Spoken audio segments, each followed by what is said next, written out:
प्रस्तावना से संबंधित कुछ एमसीक्यूज को देखेंगे। भारत के संविधान के निर्माताओं का मत निम्नलिखित में से किसमें प्रतिबिंबित होता है? ठीक, तो प्रतिबिंबित किसमें होता है? तो उद्देशिका में होता है ना। यहाँ पर हमने कब सवाल पूछा गया वह भी हमने दे दिया है, तो इसको देखते चलेंगे, बार बार नहीं कहेंगे। तो भाई किसमें प्रतिबिंबित होता है संविधान के निर्माताओं का मत? तो वह उद्देशिका में होता है। ठीक है, आगे बढ़ते हैं।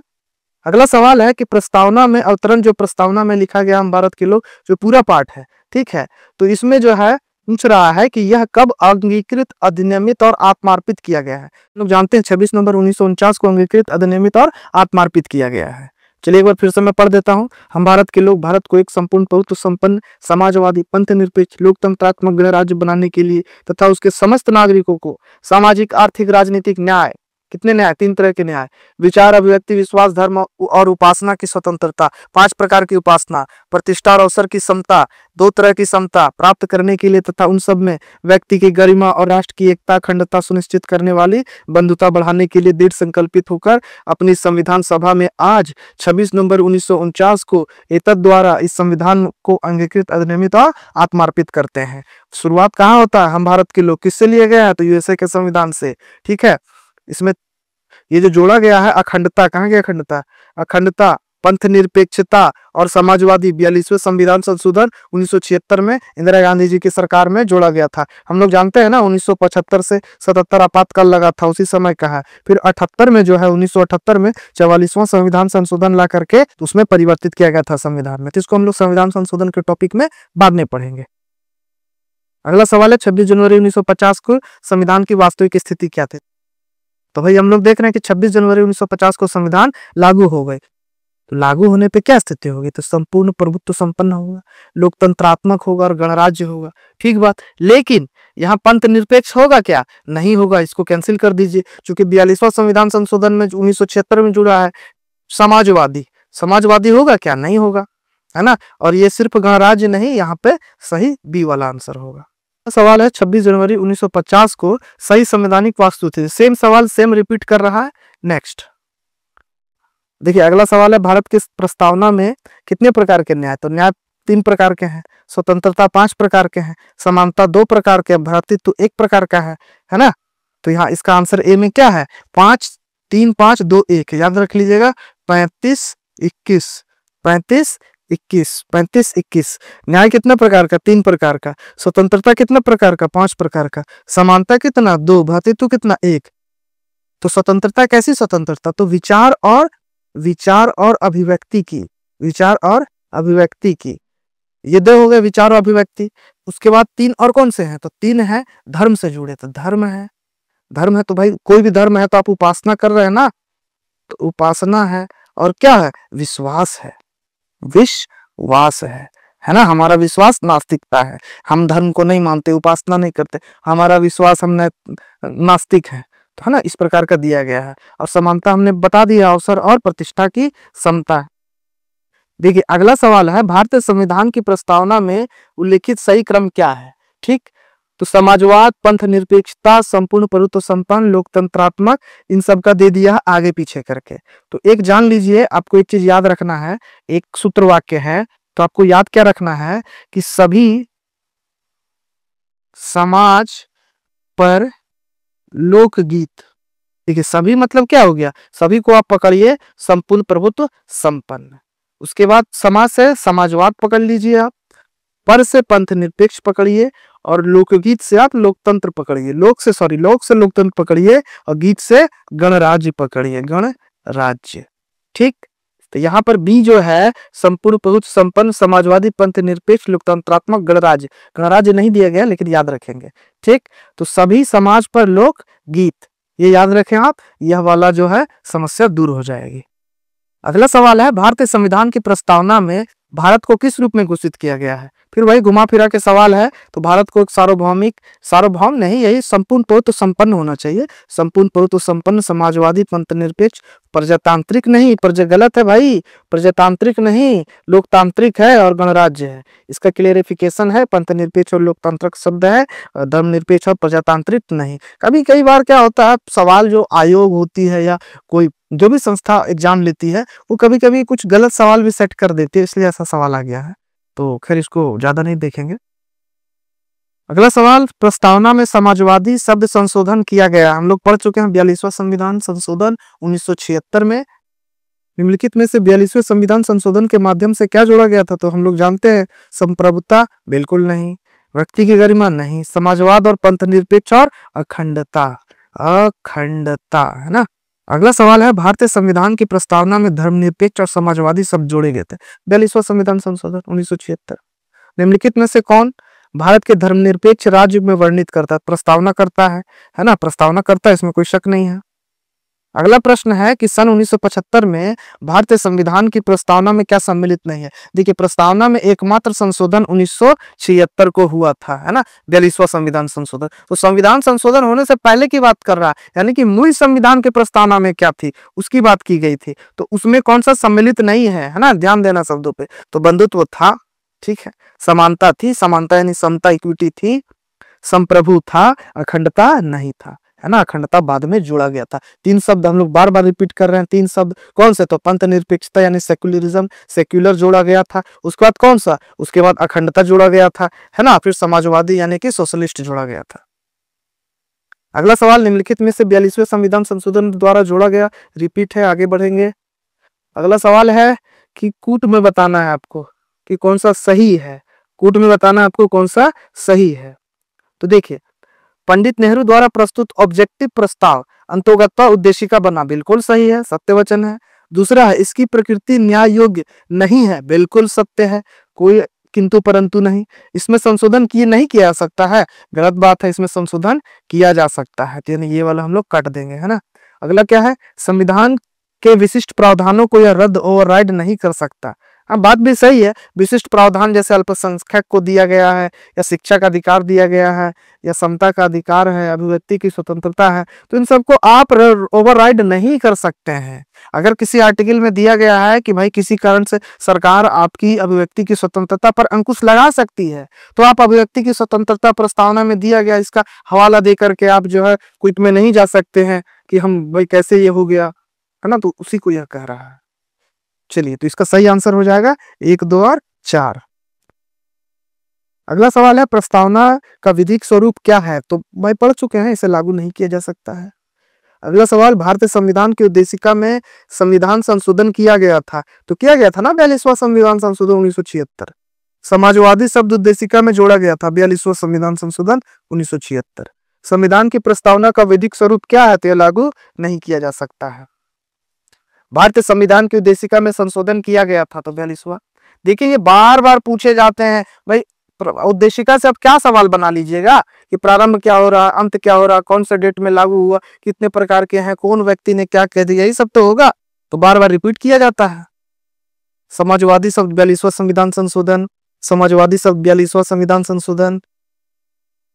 26 नवंबर 1949 को अंगीकृत भारतीय संविधान की प्रस्तावना में शब्द नहीं थे, समाजवादी नहीं थे, पंथनिरपेक्ष नहीं थे, अखंडता नहीं थे, गणराज्य शुरू से भारत। कब बना भारत गणराज्य? तो 26 जनवरी को। 26 जनवरी को क्यों? क्योंकि भाई कांग्रेस जो है वो मनाती थी स्वतंत्रता दिवस 26 जनवरी को, इसीलिए भाई हमारा जब 26 नवंबर 1949 को संविधान बन चुका था, तो बोला भाई 2-3 महीने रुक जाइए, हम लोग 26 जनवरी को लागू करते। तो भाई एक उनका विश्वास था, है ना, आदर्श थे, उसी के माध्यम से उन्होंने 26 जनवरी 1950 को तिथि तय किया था। भारतीय संविधान की प्रस्तावना में पंथ निरपेक्ष 42वां संविधान संशोधन। भारत के संविधान के आमुख का लक्ष्य उसके सभी नागरिकों के लिए सुनिश्चित करना है, तो सामाजिक आर्थिक न्याय है, बिल्कुल है। विचार और अभिव्यक्ति की स्वतंत्रता, बिल्कुल है। अवसर की समानता है, व्यक्ति की प्रतिष्ठा है, तो यानी चारों सही है। देखिए, अगला सवाल है कथन और कारण से है, तो कथन पहले पढ़ता हूं, फिर उसका कारण दूंगा, और बताना है कि जो कारण है वो कथन का सही बात है कि नहीं, व्याख्या कर रहा है कि नहीं, कारण वही है कि नहीं। तो भारत जो है, भारत एक संपूर्ण बहुत संपन्न समाजवादी धर्मनिरपेक्ष लोकतंत्रात्मक गणराज्य है। हाँ है, बिल्कुल सही है। तो कारण सुनिए, कारण क्या है? तो 42वां संविधान संशोधन 1976 द्वारा संपूर्ण प्रभुत्व संपन्न लोकतंत्रात्मक गणराज्य के स्थान पर प्रस्थापित किया था, तो बिल्कुल किया था, सत्य वचन है। उसमें समाजवादी और धर्मनिरपेक्षता, ये दोनों शब्द, धर्मनिरपेक्ष और समाजवादी शब्द जोड़े गए थे, बहुत सत्य है। तो यानी कि यह कथन भी सही है, कारण भी सही है, और उचित कारण है, व्याख्या भी कर रहा है।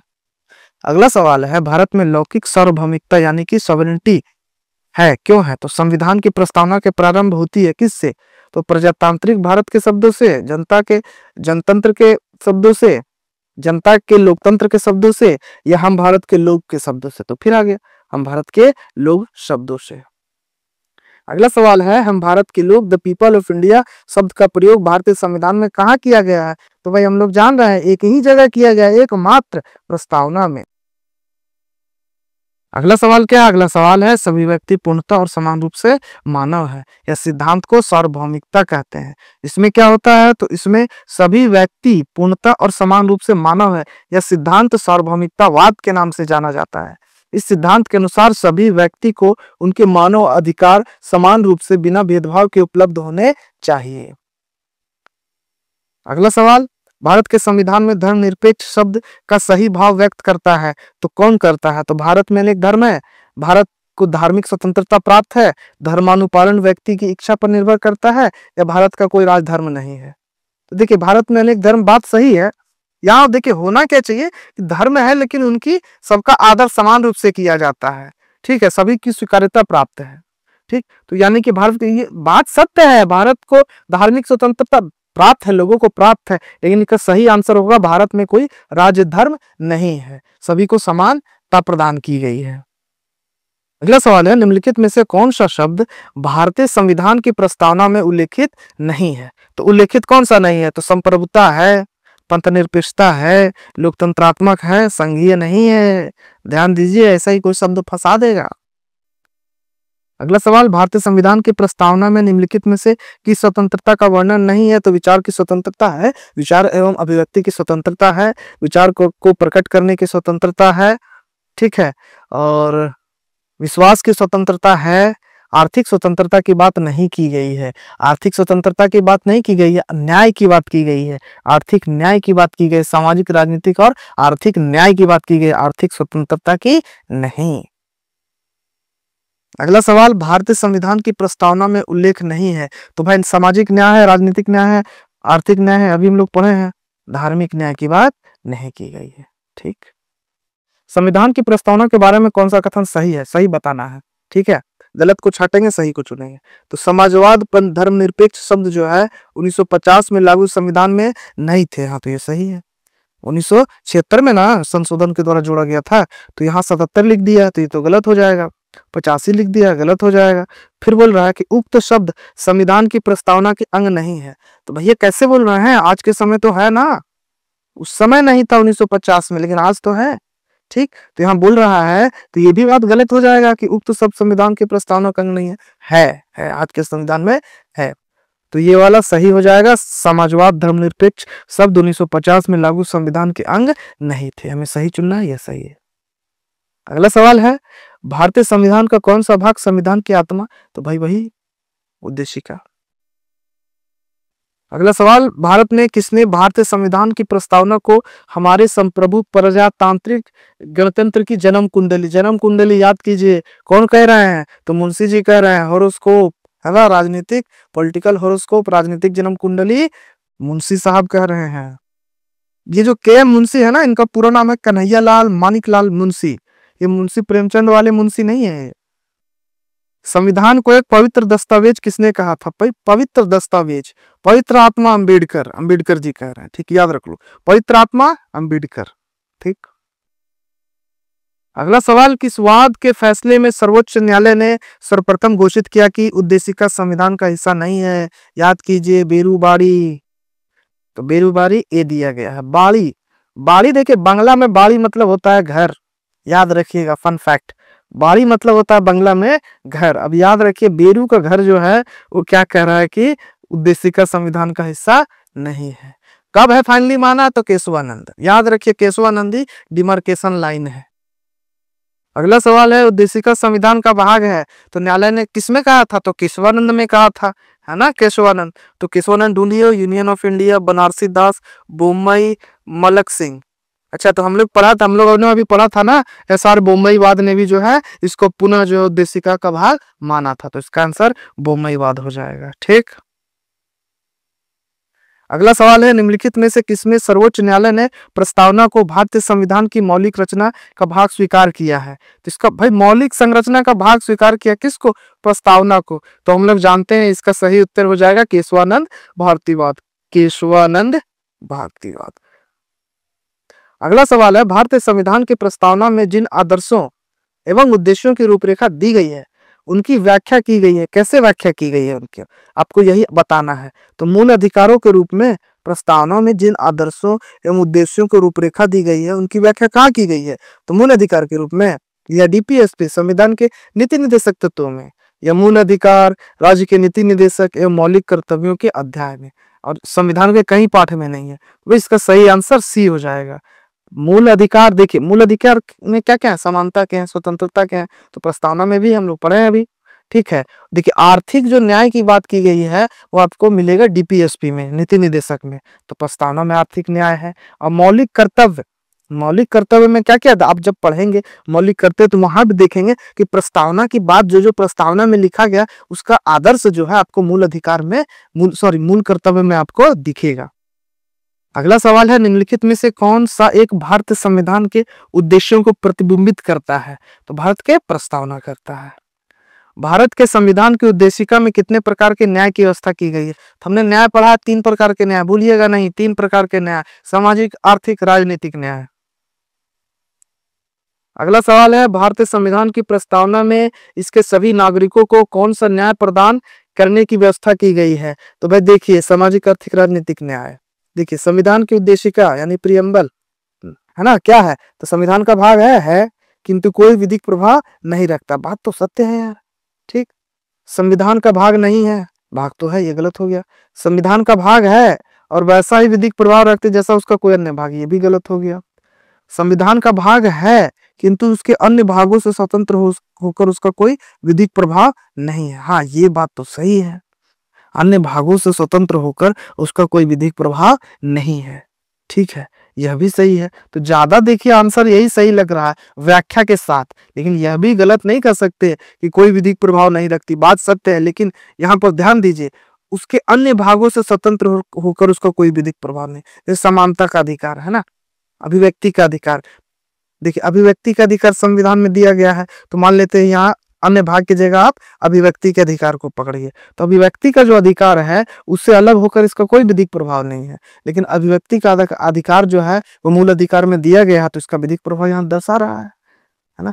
तो हमने पढ़ा कि संविधान का भाग है उद्देशिका, लेकिन उसके अन्य भागों से स्वतंत्र होकर उसका कोई विधिक प्रभाव नहीं है, लेकिन संविधान के अन्य भागों के निर्वाचन में इसकी सहायता ली जाती है। हम लोग जानते हैं कि संविधान के अन्य भागों के निर्वाचन में अगर कोई बात जो है समझ में नहीं आ रहा, संदिग्ध हो, कोर्ट को ऐसा लगता है तो प्रस्तावना से सहायता लेते हैं, लेकिन उससे अलग उस भाग से स्वतंत्र भारत के जो आर्टिकल दिए गए हैं 1 से 395, उससे अलग स्वतंत्रता का अपना कोई भाग विधिक प्रभाव नहीं है। अगला सवाल, भारत में दिया गया आमुख, आमुख यानी कि प्रीफेस, तो भाई प्रीफेस नहीं है वो प्रियम्बल है, प्रियम्बल बोलेंगे, उद्देशिका बोलेंगे। खैर आमुख यहाँ पढ़िए। आमुख क्या है? तो न्यायालय में लागू नहीं हो सकता, सत्य वचन। महत्वपूर्ण है और उसकी उपयोगिता है, बिल्कुल बात है। शासन करने के उद्देश्यों को उल्लेख करता है, बिल्कुल करता है। और संविधान के कानूनी निर्णय में सहायता प्रदान करता है, तो भाई सभी सत्य है ना। तो इसके ऑप्शन 1 2 3 4 सही हो गए। अगला सवाल है, निम्नलिखित में से कौन सा सही है? तो सामाजिक समानता संविधान में प्रत्यभूत नहीं है। अच्छा, ऐसी बात तो नहीं है, सामाजिक समानता की तो बात की गई है, उद्देशिका में की गई है। दूसरा है, देश में सामाजिक समानता पहले से विद्यमान थी। कौन ने कह दिया भाई? ये भी गलत हो गया। सामाजिक समानता संविधान में प्रत्यभूत है, हाँ बात सही है, इसको मानेंगे। चलिए तो इसका आंसर हो जाएगा सी। समानता का समता बोलिए, समानता नहीं समता बोलेंगे, चल खैर जो हो। तो इसमें कम 14 से 18 आर्टिकल में है ना, और 19 से 22 में क्या दिया गया है? 19 से 22 में स्वतंत्रता। इस प्रकार इस वीडियो का अंत होता है।